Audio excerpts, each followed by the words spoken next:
I'm Ximena Hayes, an attending physician in the andrology department at Apex Medical Center. Today I'm covering for a senior doctor and meet a very special man. The door is pushed open. A broad-shouldered man in a charcoal suit steps inside. Lie down there and remove your trousers. His expression freezes instantly, his eyes sharpening into a frosted glare. Where is Dr. Jeff Barnes? Dr. Barnes was called into emergency surgery. I'm Dr. Hayes. I'm covering for him today. Mr. Dixon, my schedule is tight, so please lie down and cooperate. Aiden's face darkens. He turns toward the exit, but his assistant, Colby Dawson, blocks him. Aiden grinds his teeth. In the end, he lies down on the examination bed. Relax. Remaining tense will interfere with the results. I begin the examination, starting my routine questioning. Do you keep a consistent daily routine? Yes. Do you experience morning erections? Yes. When was your most recent sexual encounter? The consultation room drops into a suffocating hush. Aiden fixes me with a hard stare. I haven't had any. I'm a little surprised. With a face like that and a body like his, he's had no sex life? Looks like he has more issues than I thought. After the examination, I inform Aiden. There may be functional irregularities present. No way. In the end, results speak louder than assumptions. An hour later, Aiden returns with the lab report. As anticipated, Mr. Dixon, the findings indicate mild neurogenic erectile dysfunction. His expression is terrifyingly dark. The good news is that it's been identified early and remains mild. Dr. Barnes will supervise your follow-up care personally. No. You will handle my treatment. Mr. Dixon, my responsibility is done. Dixon Group happens to be the largest shareholder of Apex Medical Center. Assigning you to oversee my care, or ensuring you're unemployed by tomorrow, either option takes one phone call from me. If you want assistance, you should learn how to ask properly. Your terms. What do you want in exchange for treating me and keeping this buried for good? I move back to my chair at once, slipping neatly into the posture of a negotiator. First, my time is extraordinarily precious. My charges won't be modest. Second, safeguarding your privacy calls for further compensation. Spare me the buildup. My research team is currently underfunded. We're short by roughly 80 million. Dr. Hayes, you've got some audacity. Aiden stares at me for a long time.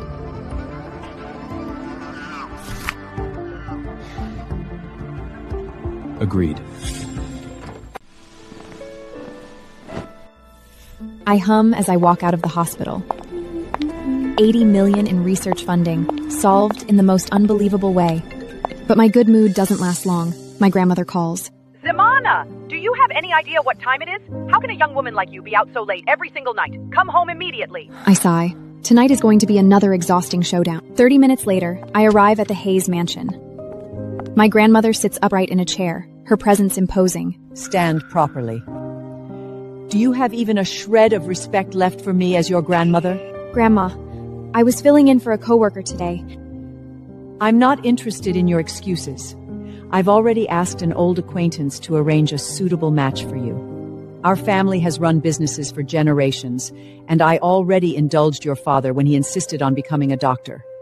But you went further, choosing andrology. Are you determined to turn us into a joke? Even my parents side with my grandmother, telling me to start a family. Fine, I'll go. But whether anything comes of it is up to fate. Very well. Remember your words. I turn and hurry back to my room. It's just a blind date. It's not like they're sending me to my death. On Sunday, I show up at the most exclusive club in O'Sabury for the blind date. I've dressed up in an exaggerated way, wearing cheap perfume. 2 stone-faced men in black suits guard the entrance. Quite a display. The door swings open from the inside. A poised, middle-aged woman ushers me inside. A large group of people crowd around a massive circular table. Seated at the center is my grandmother and my parents. On their right sits a refined, middle-aged couple. And on their left, someone all too familiar. Someone who makes me instinctively want to bolt. Aiden! What on earth is he doing here? When he takes in what I'm wearing, a flash of surprise crosses his face, before sinking into unmistakable contempt. Ximena, why are you just standing there? Come over and say hello to Mr. and Mrs. Dixon. I inhale slowly, forcing a smile to my lips. At this point, I have no choice but to steady myself and go along with the charade. Good morning, Mr. Dixon, Mrs. Dixon. This gentleman looks awfully familiar. Haven't we crossed paths somewhere before? Aiden doesn't so much as lift his lashes. Aiden's mother barely manages to keep her smile intact. Simena has been indulged by us. She's rather spirited and enjoys playing roles from time to time. The elders start making awkward small talk. I keep my head lowered, scrolling on my phone and occasionally giggling at nothing. I'm determined to sell the image of a carefree, defiant girl. Aiden, what's your impression of our Simena? Are you satisfied with her? Every gaze immediately snaps to Aiden. I wait for him to reject me. After all, I just extorted 80 million from him. I was smitten with Dr. Hayes the second I saw her. The curve of my lips stiffens on my face. Smitten with me? Has Aiden completely lost his mind? This scheming, vindictive man, he's doing this on purpose! I'm extremely pleased with Dr. Hayes. I hope we can marry soon. His statement detonates like an explosive right in the middle of the room. Everyone is rendered mute with shock. My grandmother's face glows with delight. I know that if I reject this match on the spot, she will ensure I never work as a doctor again. A reckless thought sparks in my head. I'm still responsible for managing his condition. Why not play along for now and placate both families? Very well. I also believe Mr. Dixon and I are quite well matched. Aiden's father immediately suggests we register the marriage soon. My grandmother is delighted. My entire future is decided in a handful of sentences. 3 days later, on a bright, sunlit morning, Aiden and I register our marriage.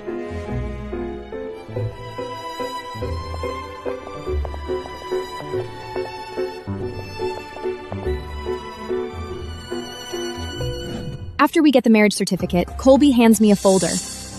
This contains the prenuptial agreement prepared by Mr. Dixon, along with an additional set of clauses. I open it. The prenuptial agreement is normal, but the additional clauses are all targeted at me. Every single one skewed against me. Additional contract.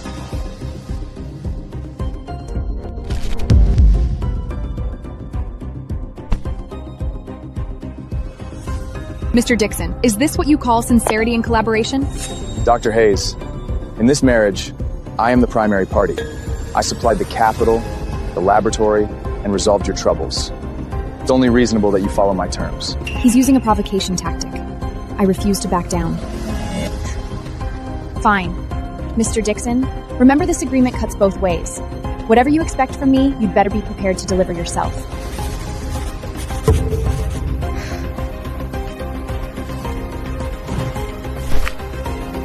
I sign my name and walk away. I return to the Hayes mansion with the marriage certificate and receive a warmer welcome than ever before. Perfect. Absolutely perfect. A young lady of the Hayes family should marry into a powerful household like the Dixons. Grandma, I've completed the task. So starting today, can you stop showing displeasure towards my work and my career? No displeasure at all. As long as you conduct yourself properly as Mrs. Dixon, you can do whatever you like. The next day, I return to the hospital in high spirits. Feeling good, I decide to add another 100 appointments. An hour later, a massive queue forms outside the andrology department, stretching down the corridor. I'm completely absorbed in my work. My questions are precise and efficient. Meanwhile, on the top floor of Dixon Group, Colby shows Aiden the photo of the long line at the hospital. Aiden doesn't look up, responding only with an indifferent hum. Mr. Dixon, Mrs. Dixon seems exceptionally busy today. Colby thinks to himself, to tolerate such a job for his wife, the boss must be hopelessly smitten with Mrs. Dixon. His devotion is incredibly deep and touching.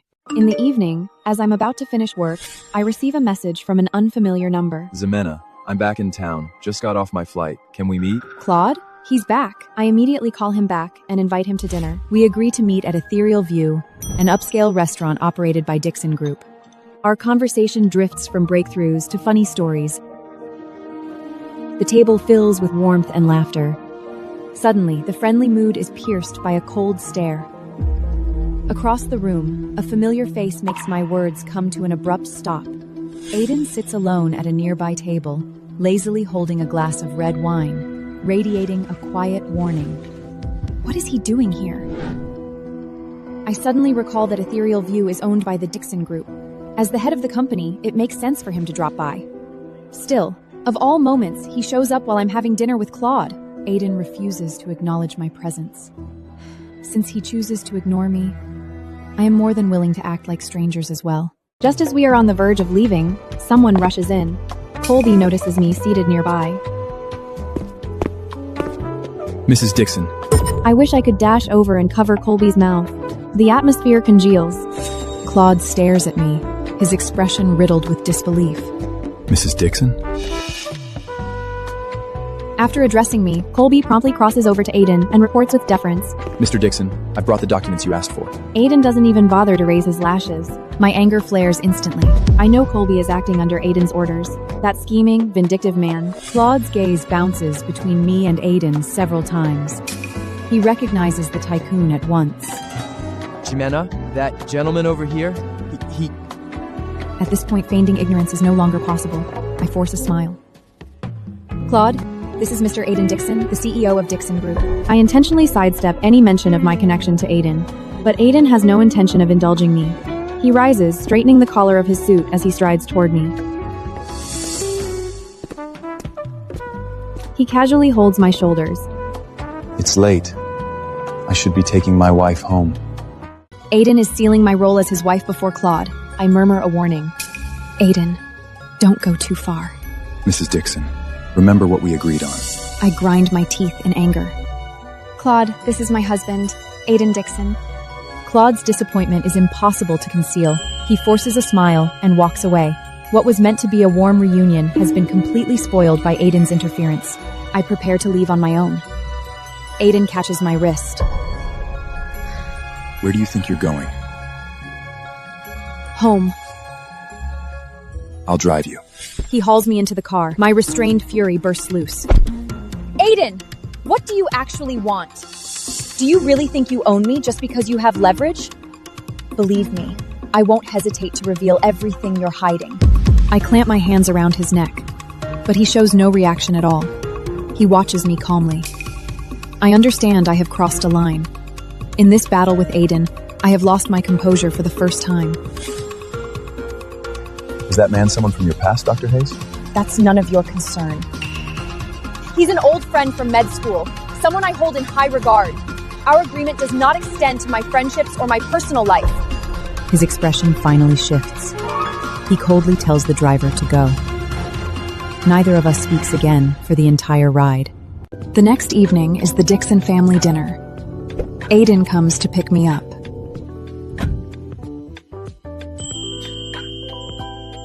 He frowns when he sees my outfit. I'm wearing a strapless red gown and striking makeup. He wanted me to dress appropriately, but I have no intention of going along with it. It's excessive. I know exactly why he's frowning, but I chose this look on purpose. Mr. Dixon, this evening, I'm just the pretty, empty-headed showpiece, and I won't steal your spotlight. At the Dixon mansion, I see Cassie Robinson, Aiden's childhood friend. She's wearing a pink dress, soft and gentle, chatting with the elders.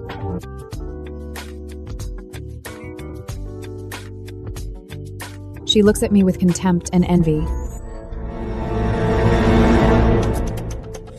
When dinner starts, Cassie deliberately steers the conversation towards my job.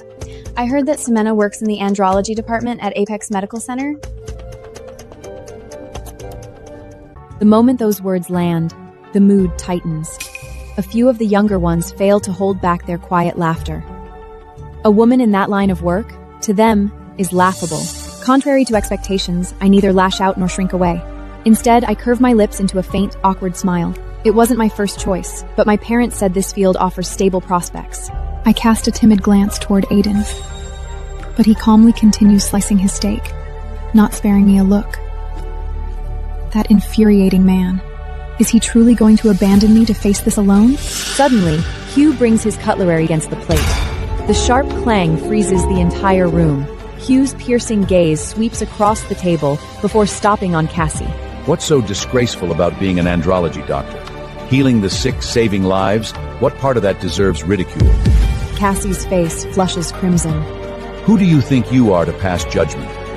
Hugh is defending me. He then turns his attention to Aiden, reproaching him for letting people trample over me. Just then, an elderly man named Kevin Dixon, seated beside Hugh, suddenly goes ashen, clutching at his chest. He slips from his chair. The room erupts into chaos. Casey stumbles backward in fear. I immediately rush forward. Everyone move back! Lay him down flat on the floor. I crouch down to examine Kevin. Acute myocardial infarction with ventricular fibrillation. The ambulance is 10 minutes away. That's far too long. I take a deep breath, clench my fist, and bring it down on his chest with full force. A heavy, muffled thump rings through the otherwise silent room. Someone screams. Several people reflexively shut their eyes.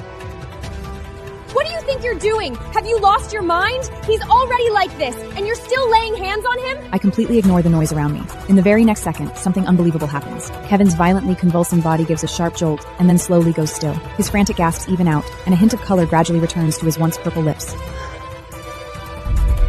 The room plunges into absolute silence. Every single person stares at me in disbelief. The Dixon family's medical team bursts in. The chief physician freezes when he sees Kevin lying there, breathing evenly. He immediately begins examining Kevin. The longer he checks, the more baffled he becomes. A normal rhythm?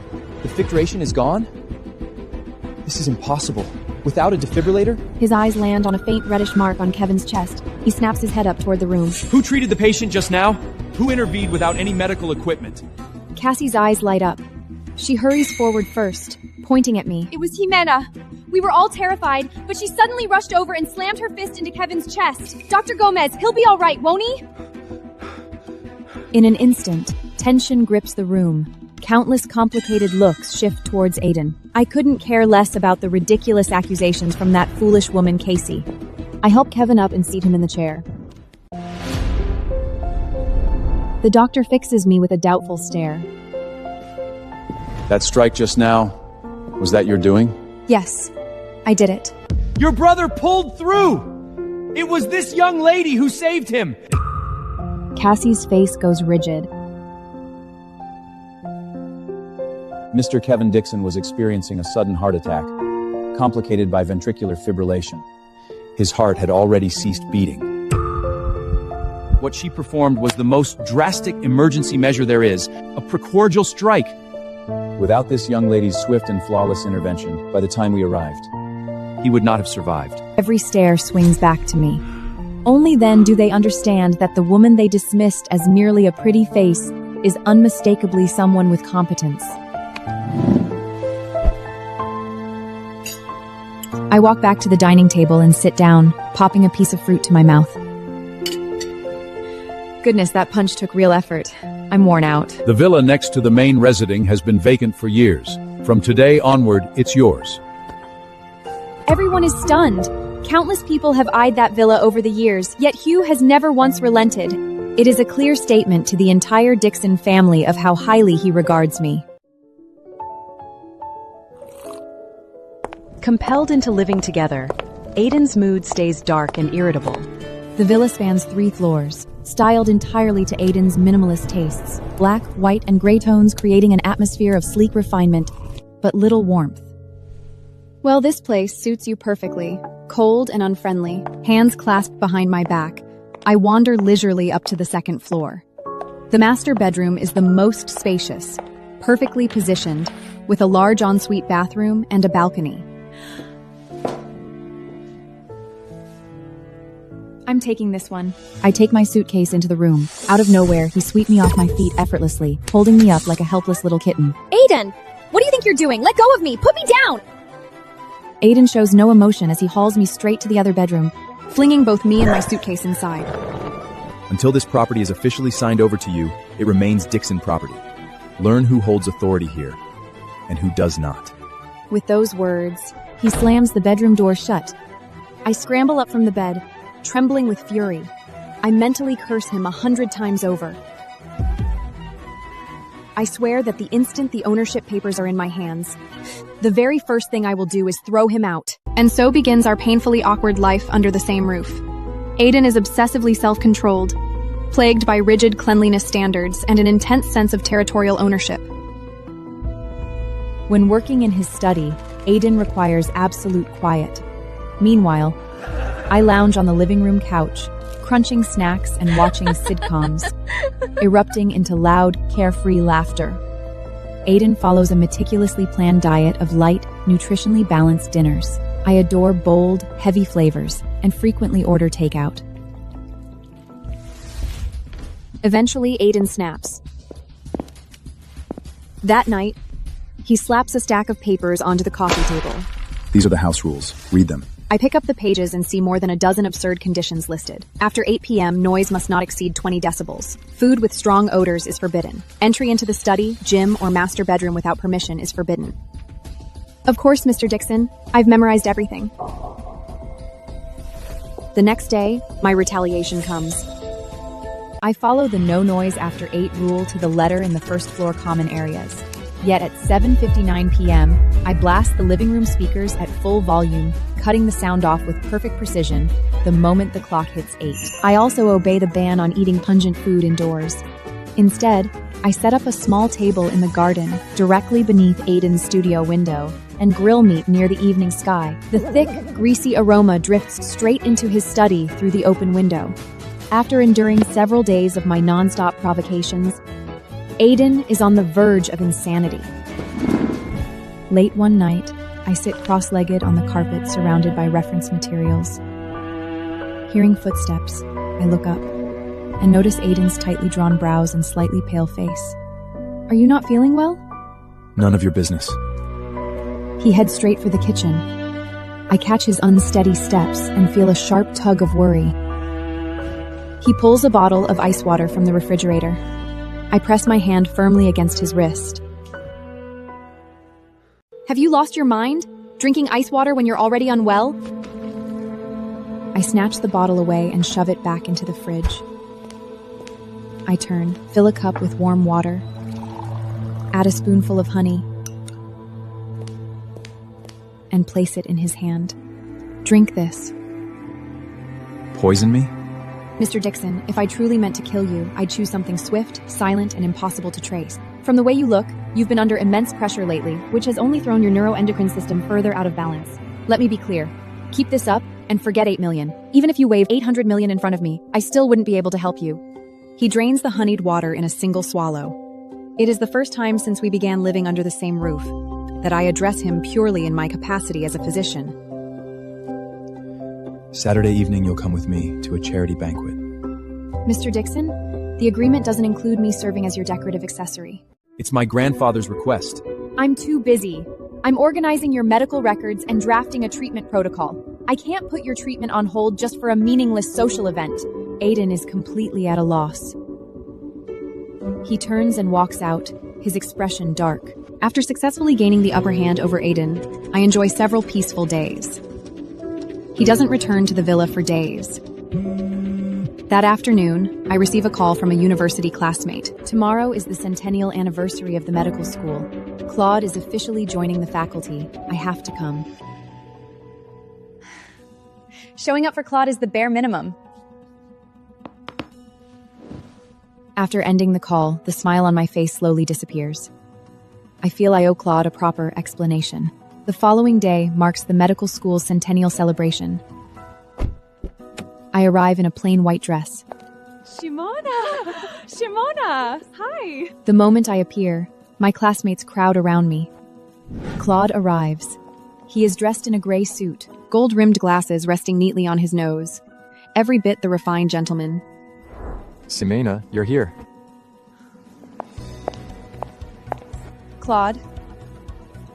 At that moment, an even denser surge of people pour out from the main lecture hall. The dean and department heads cluster around a single individual. Aiden, what is he doing here?